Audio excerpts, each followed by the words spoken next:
What's going on, guys? Tom with WhatCulture Wrestling here. Got a very different video for you guys today. Stumbled across this article from world-renowned journalists, WhatCulture Wrestling, of the 10 most boring wrestlers of 2020. And I saw a lot of tweets saying that this is a terrible list. So, thought I would, react to it and see what it's about. I can see Jake Hager as the thumbnail. WhatCulture are, of course, like the biggest wrestling YouTube channel out there. They post a lot, and with it comes a lot of lists. I know it might be ironic for me to say this because I'm Top 10 Wrestling, and I used to make a lot of list videos, but the whole reason I stopped making list videos is because I realized that if I kept going, I'd just turn into Watch Mojo, and that's kind of what has happened to WhatCulture Wrestling. If you don't know who Watch Mojo are, by the way, they're a very large YouTube channel who came popular from doing top 10s, and they've been doing it for a very long time, so they've kind of ran out of ideas, and they just do some of the most random things ever. I mean, top 10 places on Earth where gravity is broken, top 10 ways movie heroes could have won faster, top 20 sexy... top 20 sexiest female aliens ever. Oh, I'll be giving that one a watch later. Yeah, but if you just keep, scrolling above, it's like, what, the top 10 things the Conjuring movie got factually right and wrong. Like, who's asking for this? They're just very, oddly specific lists, and if you keep going down, you'll see more, especially if you just go deeper into the channel. Anyway, enough about Watch Mojo. We're talking about WhatCulture. 10 most boring wrestlers of 2020. 2020 was anything but a boring year. Amidst the global pandemic, both WWE and AEW provided people with countless hours of entertainment. Something else was hidden in amongst all the panic. It became clear by the summer that some workers had a better chance than ever to show the decision makers what they could do. So it takes a special kind of wrestler to scupper that opportunity, and whether through creative flubs or their own doing, bore the living shite out of everyone watching. Their sleep-inducing, yawn-worthy antics were blight on an otherwise interesting year. Here are the worst offenders. I will be the judge of that. Let's go to number 10. My favourite number, of course. King Corbin. Ugh. I was kind of expecting King Corbin to be on this list. I mean, let me know what you think of King Corbin in the comments. Do you think he's boring, or you just think he's playing a heel? Because I feel like that's just what it is. He's just a heel. You're kind of supposed to hate him. Is it go away heat? Maybe, but most fans would have expected this man to be higher on the list. The truth is, though, regardless of what social media says, that King Corbin actually does his job rather well. He's supposed to be a pompous, long-winded sort of character who loves the sound of his own voice and goes out of his way to garner boos. Unfortunately, that could only take him so far. So the explanation was not great, but we'll go to number 9. Number 9 is Chris Statlander from AEW, the women's wrestler. What? That's an odd one to me. I mean, she's been gone for 4 months now. I mean... I feel like at a point, her and Riho were the best parts of the women's division, and they had some pretty good matches, them two, but apparently it's just boring. What in the name of ET is that all about? The worst thing about the gimmick is that AEW never fully explored it. That is a good point, and they just had Jim Ross, Tony Schiavone, and Excalibur ho their way through lazy dialogue. I guess that is true, but at the same time, wouldn't consider her boring. Again, she's been gone all year.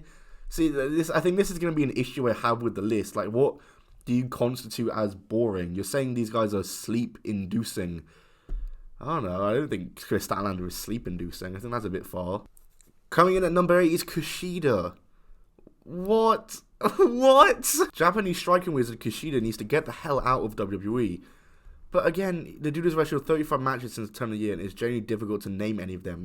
That's not good. It might be best if he bolts to AEW New Japan. Kushida is like a Poundland version of Shinsuke Nakamura when he was in NXT. Let's not do this. He doesn't have the kind of buzz that Naka did to make his matches interesting. That's because Shinsuke Nakamura came at the same time as AJ Styles and the club, and it was really exciting, and Kushida was just a single signing, and it was a much different time in NXT when Shinsuke signed, so that's not comparable. Though he's undeniably excellent between the ropes, his bouts lack any context or pre-bell anticipation.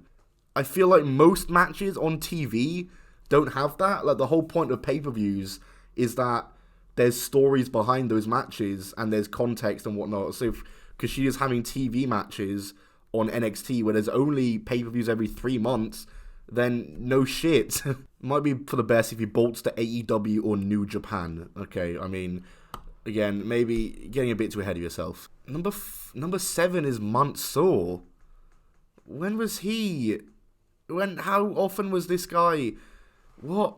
WWE's only plan for Mansoor involved booking him as the proud Saudi Arabian done good. At Super Showdown in February, he was written to Best Dolph Ziggler one-on-one before cutting that promo about how proud he is to represent his homeland. It was endearing at the time, but it's old hat now. Therein lies the problem. WWE has repeated this same trick multiple times now. Mansoor beat 49 of the workers in a 50-man Battle Royal at Super Showdown, topped Cesaro at Crown Jewel in the same year, and then pinned Dolph in 2020. It's boring as FUCK to watch just some local boy winning for his crowd story play out, but it is. So, I think, well, here lies the issue. You're talking about why Mansoor was the most boring wrestler of 2020, and you've named only one match he actually had in 2020. You're talking about 2019 for half of this. Well, come on. Mansoor is a little more than the 205 Live regular outside of the Saudi Super Shows too, and that's the bargain bin of company programming these days. But then do a whole list of 205 Live wrestlers. Why is he the only one that gets the 205 Live tax for being on this list? Number 6 is Ruby Riot. Come on now. Remember when Liv Morgan was one of the most talked about WWE stars of 2019's final few months? Then Creative dumped all her promise by scrapping a provocative storyline with Lana, reintroducing an old pal and reuniting with... Sorry, it scrolled up. Reuniting with the previously bland as they come Riot squad. It's not a coincidence that Ruby has turned Liv into a snore. She's the one too. Okay, where's she on the list then? Why is it only Ruby? And that's not me saying Liv Morgan's boring, because she's not, and neither is Ruby. I think this was a puzzling one. Number 5, Tamina. I guess this is one I actually can see. I guess she doesn't... I mean, she's kind of just one of those wrestlers who was kind of there. No disrespect to her. I do like her in-ring work, but... from a lot of the time in 2020, she has just kind of been there. Though her feud with Bayley wasn't that bad. If it wasn't for the Royal Rumble and the 5-week Mania, then she would have appeared on exactly one pay-per-view. This is another thing about this list. Like, how much do they have to be on TV to make this list? Because you've got Mansoor, where you only talked about like matches he had in 2019, because he's barely been on WWE, like main TV. And then you're talking about Ruby Riot, who's like a regular on TV. So what's the criteria? Do they have to have been on TV monthly? Do they have... I don't understand. Anyway, let's go to next. Jesus Christ. Number 4, R-Truth.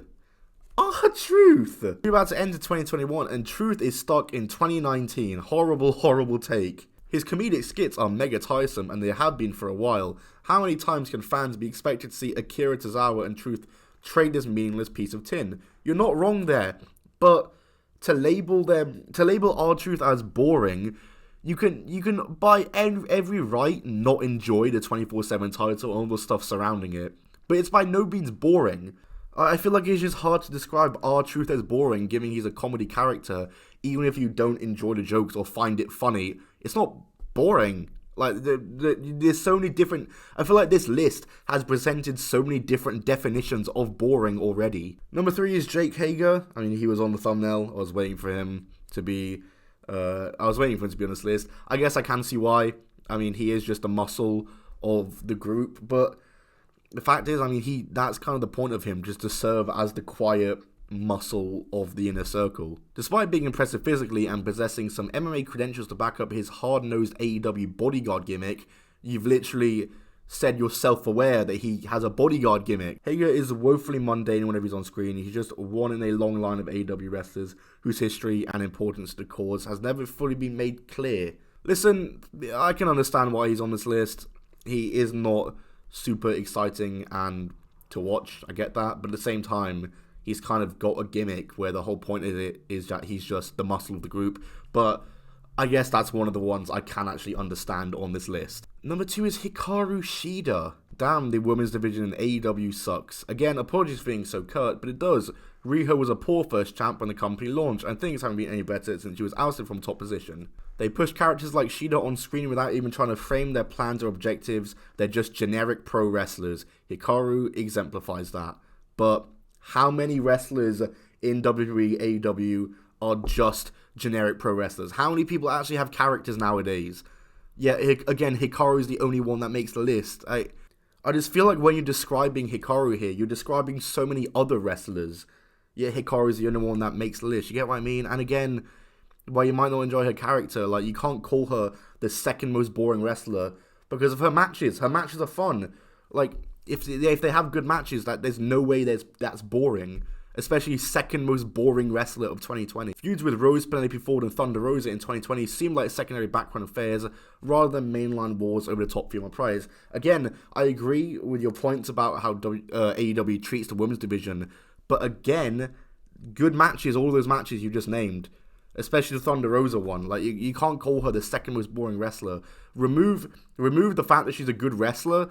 Maybe you can make an argument, but the fact is you have to take into account their match quality when you're calling a wrestler boring. Anyway, who's number one on this list? This list just defies logic to me. The Miz and John Morrison. The Miz and John Morrison. Again, they're one of the only people with kind of different characters in WWE, like the Hollywood thing. I mean, again, it is the same logic as R-Truth. You can not enjoy what they do all they want, but it's not boring. Like, they can't be labeled as boring. Yeah, that's shambles of a list. The only ones I can understand are Tamina and Jake Hager. Everyone else, like, especially R-Truth and Miz and Morrison and Shida and Kushida, like, yeah, this is a shambles of a list from WhatCulture here. I should have said this at the start, don't send any hate to WhatCulture. This is just me having a laugh and giving my opinions.